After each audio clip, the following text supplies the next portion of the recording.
umaga. Diba? Mga kada, panibagong talento na may dalang panibagong saya ang bibida sa talentadong KU ngayong umaga. Tama ka dyan, Ate Day. For sure, marami din nakakakita dito sa kanila at always sila present sa mga malls, mga public parks at birthday parties ng kids. Yes, I love kids party, V. Punta na Ako tayo, din. maraming pagkain doon. Kaya naman excited ako sa talent na ipapakita ng ating talentadong KU guest for today. Mga kada, let's give it up for the mime artist, Gerald Utuhan, a.k.a. Camoron. Ayan.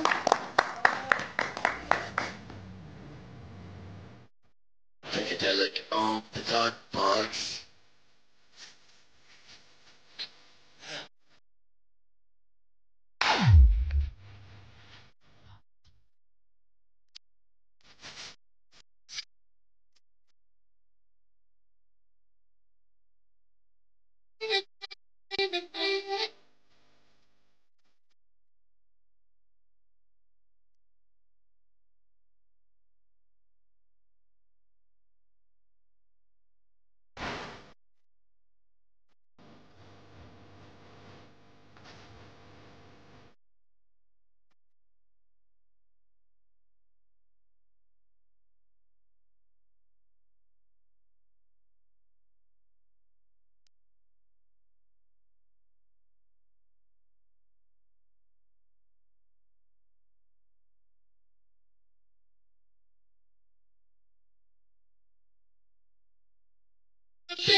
Oh, Idiki, thank you for the ice cream. So good. Wow, delicious strawberry.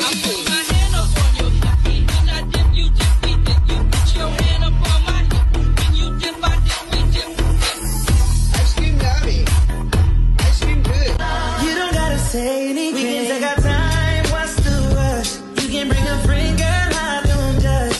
You know I'm a pig. Got me trying to eat it up. Shawty, I'm a trick. I get you what you want.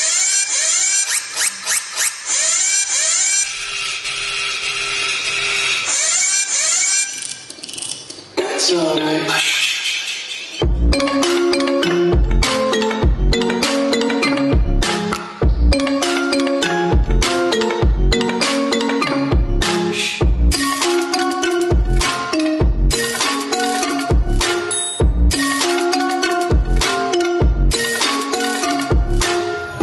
Take my ass up in the first reality.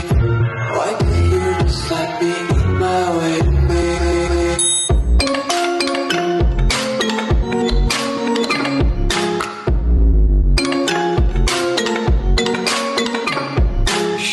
I wanna taste your content, hold your breath and feel the tension.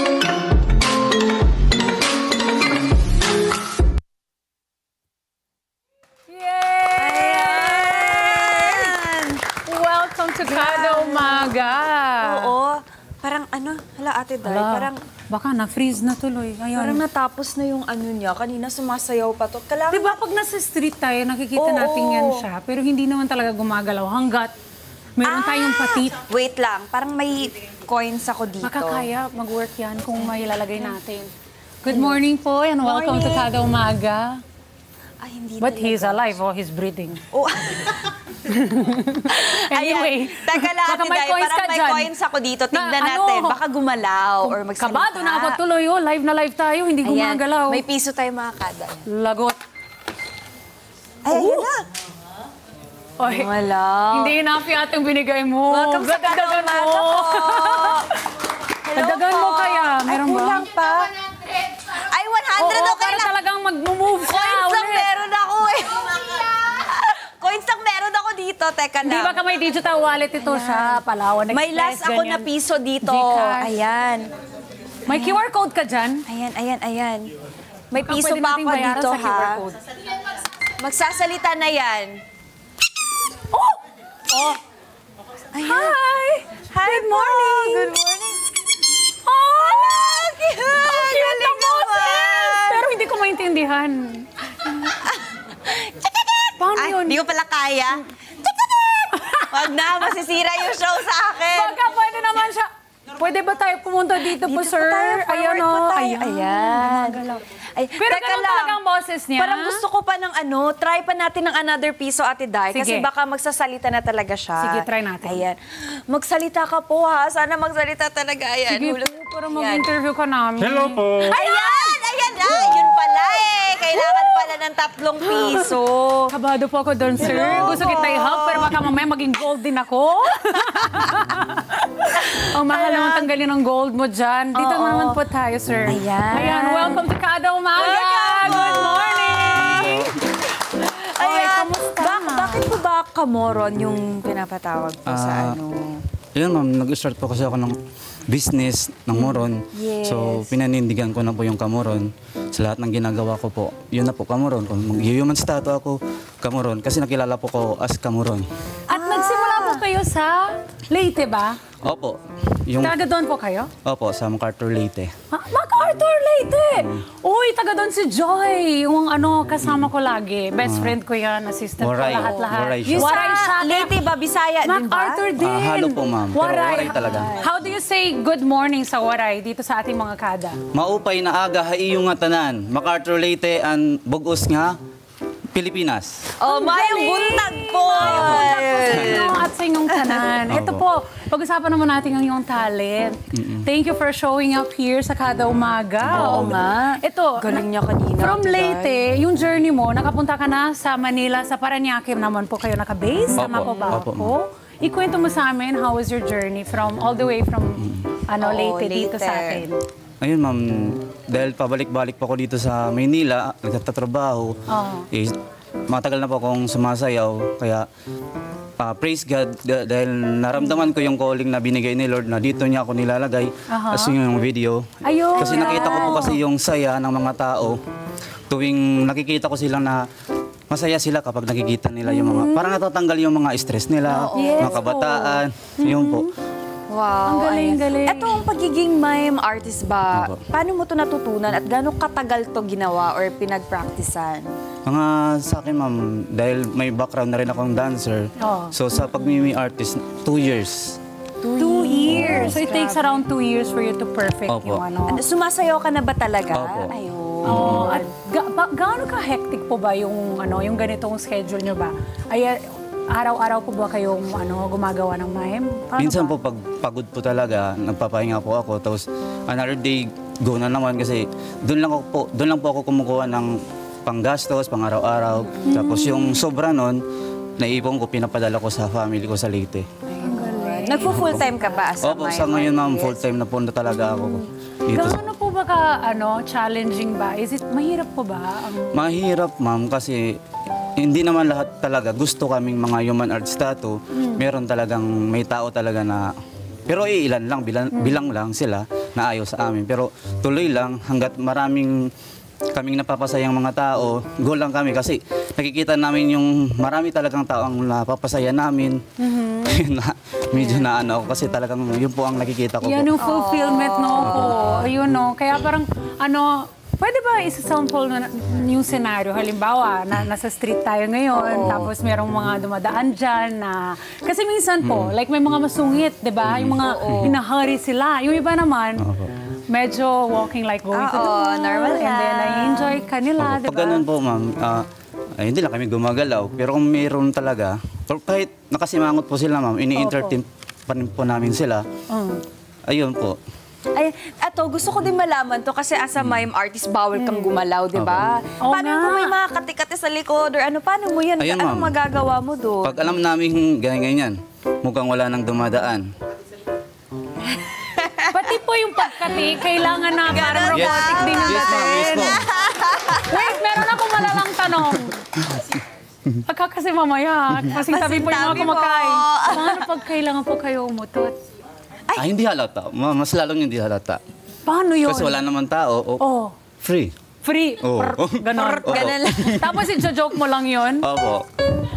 Ganon? Kung walang tao, okay lang po. Oh. Mas okay yun kasi wala naman tao pa. What if you need to go to the bathroom? Kasi nga, di ba katulad ng sabi niya, kasi nga, paano tatanggalin mo Ma'am. yan lahat? Garterize naman po. Opo. Tanggal yung gloves. Yun po. Pero ito, let's move to the part na parang, paano ka naman, kasi for sure, yung unang-una mo nang pinasukang ginawa na itong mime, hindi na ganito na yung costume mo. Hindi pa, nung time na yon. Or gano'n na kagad. Hindi pa po, ma'am. How was it sa beginning? Pakwento mo sa akin. Yun, ma'am. Sa hirap talaga ng buhay, ma'am, talagang dahil naramdaman ko talaga na ito na yung calling ni Lord sa akin. Kasi naramdaman ko po kasi yung saya. So, pumunta ako ng abroad. After a years na parang hinahanap-hanap Nag-OFW ko siya. po muna kayo? Bago lang po, ma'am. Nitong December lang po ako umuwi. Nag-decide po ako na umuwi para makasama ko yung family ko na habang nagtatrabaho po dito, nakikita ko yung family ko, mga kapatid ko po. Kasi, malaki ang pera sa abroad. Pero deep inside, masakit po talaga sa heart. Malaking pera, pero deep Pero inside. wala masakit. yung mga loved ones. Yes po. Malaking sacrifices. Correct. At eto, gusto din namin malaman, bakit mo to gusto din ipatuloy talaga ang pagiging mime artist ka mo, Ron? Para sa pangarap ko, ma'am, sa future ko, sa asawa ko, at saka sa family ko na may taguyod ko sila kasi ako lang po ang panganay po kasi. Kaya ginagawa ko po lahat ng pagod sa street, sa malls, kahit saan po. Ayun. Ganda nun. Ganda. Ito, no. Paano naman po, napaka-inspiring po. Dahil nga, you do this for your family. Yan naman talaga po yung fulfillment din, no? Kapag nakita mo, nag-work yung ginagawa mo. Pero ito, let's make it light, okay? Paano pag may mga bagets, mga Ayun, bata, mga bata. na maliliit, na hindi naiintindihan yun, tapos, ay, natatakot ako! Ganon. Yun ang Rowan! Ganon! Ano yun? Paano po yung reaction nyo, sir? Pag ganun, ma'am, nagsasign kami ng appear. Tapos minsan natatakot pa. Minsan naman, kinukuha namin yung attention ng bata para makuha yung loob nila na hindi kami nakakatakot. Kasi yun, nakukuha na namin hanggang sa appear, fist bump, tapos hug. Tapos smile, picture. Yun po. Pag may natatakot po. Pag yung sa picture po ba, magsasmile din po ba kayo or ganun lang talaga? Smile din po, ma'am. Smile. Minsan yung bata, Galing. tinuturoan ko, labas teeth. Meron ka bang parang hindi mo ma-forget, ang forgettable na experience pagdating sa pagmamime, especially na dito sa Pinas, napakainit. Ayun, ma'am, yung pinaka-unforgettable ko po, yun sa mainit na part, may bata kasi na magpamilya na gabing-gabi na po yung pinuntahan po nila ako na makapagpa-picture lang tapos Goldman, ganun. Yun lang po yung pinunta nila sa akin. So, doon ko po naramdaman yung sobrang saya na may mga ganong tao pala na napapasaya ko na hindi ko lang alam. Ayan. Maganda. Ito, no, ano mo naman mga pangarap niyo po bilang isang mime artist? Ayun, ma'am, maging makilala tapos hanggang sa makatulong ako sa family ko na hindi ngayon kasi ma'am talagang mahirap pero tuloy-tuloy pa rin ako kahit maraming nagre-reject sa akin, may in-applyan akong mga malls. Yun, nare-reject pero tuloy-tuloy lang hanggang tinanggap ako ng SM, yun po. May natanggap na sa kanya na mall na pwede niyo siyang puntahan at makita in person. Ayan. At feeling ko na rin naman, pati sa content, for sure, Opo. magugustuhan. Meron ka ba niyan? YouTube channel? Opo, ma'am. Bago lang po. Ayun, Bago lang, meron kaya tayong makikita. mas maganda nga, Oo. ituloy-tuloy mo din yun, yung content creation mo. Para at Opo. least, di ba, mapafollow namin ang yung journey. At natutuwa ako sa'yo. Alam mo, pupunta talaga ako sa MacArthur very soon. Natuwa ko nung narinig ko yung MacArthur. Sabi ko, gusto ko yan. Kasi nga, familiar po ako sa inyong yung mga waray. Napakabait. Kahit akala ng mga tao, yung waray ay medyo matapang. Matatapang. Oo. Totoo ba yan? Malambing ba mga waray? Opo, ma'am, malambing. Yun, nanonood yung Lambing asawa lagi ko. daw. Pwede mo i-greet yung asawa mo. Go ahead. Hello, yun. Alam ni asawa ko, ma'am, kung gaano ko kalambing at saka kapag mahal. Kasipag yun. That's nice. Mga waray, Bisaya, lambing dyan. Totoo yun. Ayan. Pero ito moving on sa pwede kanila ma-hire sa kanilang mga events, sa mga gatherings, saan pa namin pwede po kayo i-contact? Ang gulo ng Tagalog ko. Where can we contact you? Ayun ma'am, i-message lang po nila ako sa Kamoron Vlogs. Kamoron Yun. Vlogs. Okay. Ayun. Ayan. And then, syempre, doon po sa Parañaque, sa isang mall na alam nyo na yan, mga kada. May mga ano yan. May mga shoes doon. Alam nyo na yan kung ano ibig ko sabihin sa Parañaque. Ayan. Everyday po kayo doon? 3 times a week po. 3 times a week. times a Kailan po? Monday, MWF Monday, ba yun? Wednesday, Friday po. Ayun. Ayun, And MWF. Tuesday sa streets. Kaya naman i-plug mo ulit yung iyong social media para makita nila yung updates mo. Ayun, visit nyo lang po ako sa Kamoron Vlogs. Yun po, isa lang po talaga. On your screens na mga kada, take a screenshot para hindi niyo makalimutan Kamoron Vlog sa lahat ng social media pages po, lahat ng social media platforms, nandyan po siya. And of course, if follow ka namin. Yes, Pwede thank you, mag-shoutout ng last. Kamoron. Of course, Ayun, again. yung Go tumulong ahead. lang sa akin. Oh, go. Yung kayuman stato rin, si Droman, tapos si Toyro. Shout out bro. Thank you. Thank you for Thank you, being ma'am. here sa Thank you Kada po. Umaga. Thanks, Thank you po. salamat. Thank you. Hello mga Kanet 25! This is Diana Menezes, and for more Kada Umaga updates, just click the subscribe button and follow us on Net25 social media pages at Net25 TV and at Net25 Entertainment.